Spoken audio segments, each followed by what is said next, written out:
they are pushing, they are selling and producing financial products that are very bad for the customer, for all of us. And they know it.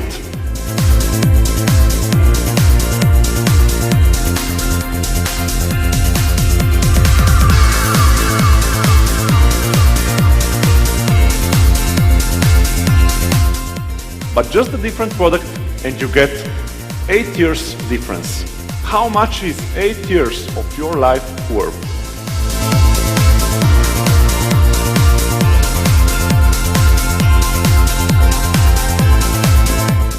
It doesn't matter how much you earn. All that matters is if you have the skills to manage your money and to invest it.